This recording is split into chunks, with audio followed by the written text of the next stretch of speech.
I honestly thought Lydia was the woman I'd spend the rest of my life with. When I met her 6 years ago, she had this incredible smile and a wit that could cut you and make you laugh at the same time. Proposing a year ago felt like the most natural thing in the world, but I was naive. I thought I was just marrying Lydia, but I was also marrying her parents, Jack and Donna, two people who sucked all the air out of any room they entered. They were loud, entitled, and treated their opinions like facts. I tried to see it as a personality quirk, but it was more like a sickness.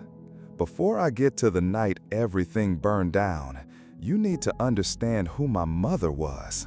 Her name was Patricia, and she was, without exaggeration, the best person I have ever known.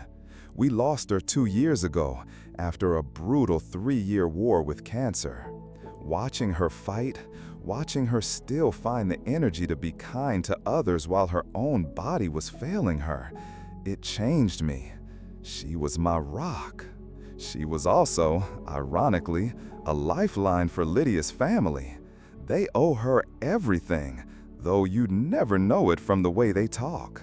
When their family restaurant was circling the drain, my mom co-signed a loan that saved it. When their industrial oven broke, she paid for a new one outright. She never asked for a dime back.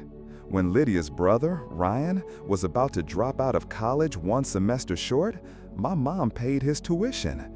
She told him, "Education is one thing no one can ever take from you." And for all this, what did she get? A dismissive thanks in passing. They never truly acknowledged the scale of her generosity. My mom never cared. She didn't do it for the applause.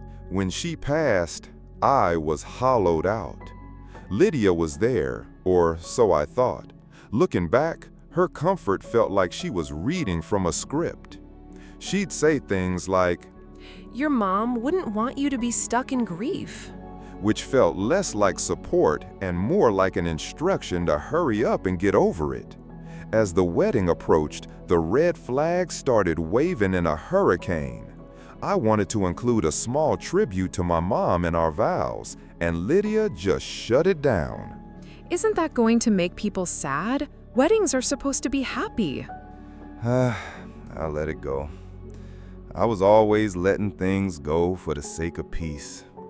Jack and Donna's comments grew sharper, little digs about my simpler background. I swallowed it all, telling myself that once we were married, things would settle. I couldn't have been more wrong. The rehearsal dinner was the beginning of the end.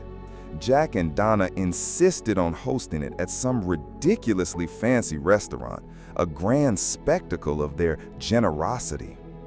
The guest list was my first clue. It was a sea of their relatives and business associates. When I asked Lydia about it, she gave me that exhausted look. "Michael, my parents had to fill the rooms somehow. It's not a big deal." After dinner, the speeches began. Jack grabbed the microphone like a CEO at a shareholder meeting. And now she's marrying someone who will keep her grounded. And while Michael might not be what we envisioned at first. My dad's knuckles were white on the table. Donna was next. It'll be nice to finally have someone who doesn't mind getting their hands dirty, right? I glanced at Lydia, praying for her to show a flicker of solidarity, but she was just smiling, basking in the attention. Then Jack stood up again. One last thing. I want to acknowledge someone who's no longer with us, but played a big role in shaping who Michael is. His mom, Patricia. For a split second, I felt a surge of hope. Maybe this was it. Patricia was one of a kind. She had a habit of inserting herself into situations, didn't she? Always had an opinion. Oh, she definitely had strong opinions. Remember how she always insisted on helping us, even when we didn't ask? They were twisting her kindness into a character flaw, painting her as a nosy meddler. But in all seriousness, she was a generous woman, helped us out a lot. Sometimes too much, if I'm being honest. Let's just hope Michael doesn't inherit her enthusiasm for taking charge. Oh, Dad, stop. They were mocking the memory of the woman who saved them, and my fiancé thought it was funny. Lydia leaned over. Are you okay? Michael, I hope you weren't offended. We just wanted to add a little humor. It's all in good fun. Something inside me snapped. I stood up. Are you serious right now? Michael, stop. You think that was a joke?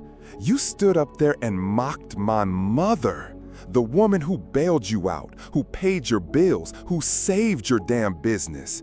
You called her generosity a flaw? Relax, Michael. You're overreacting. Overreacting? You repay her memory by turning her into a punchline and I'm overreacting?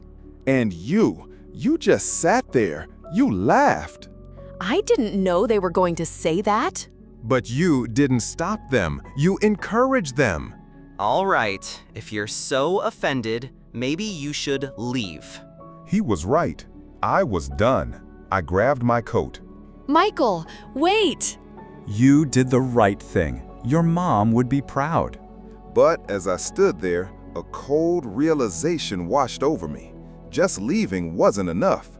They would twist this. I wasn't just going to let them win. I have to go back in. What? Why? This isn't finished. Excuse me, everyone. I have something I need to say. This wedding is off. A collective gasp went through the room. Lydia's hands flew to her mouth, a silent scream. I can't marry into a family that shows such profound disrespect for me and for the memory of my mother. And I cannot spend my life with a woman who would stand by and laugh while it happens. The mistake wasn't getting angry. The mistake would be going through with this. I turned to Lydia one last time. Tears were streaming down her face. I didn't feel pity. I didn't feel anything. I walked to the door, and this time, I didn't look back. The next few days were a storm of manipulative texts and tearful voicemails. Lydia showed up at my door, pleading for another chance. I'll make them apologize. It's not about them anymore, Lydia. It's about you. I saw who you really are that night, and I can't unsee it. It's not about them anymore, Lydia, and on us. A week later, I was going through my mom's things, and my heart stopped. A small, delicate locket, a family heirloom, was gone. There was only one person who could have taken it. My blood ran cold. I called Lydia. At first, she denied it, but I pressed her until she broke. I borrowed it. I wanted to keep a piece of her with me, to feel closer to you. The audacity was breathtaking. She had stolen from my dead mother as a twisted, desperate ploy. She left it at her parents' house for safekeeping. I drove over there. I didn't say a word to Jack or Donna.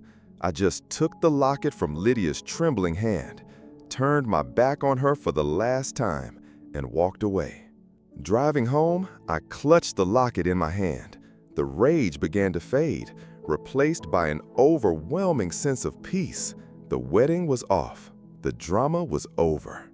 I had stood up for my mother, and more importantly, I had stood up for myself. I had drawn a line, and on my side of it, there was finally quiet. There was freedom.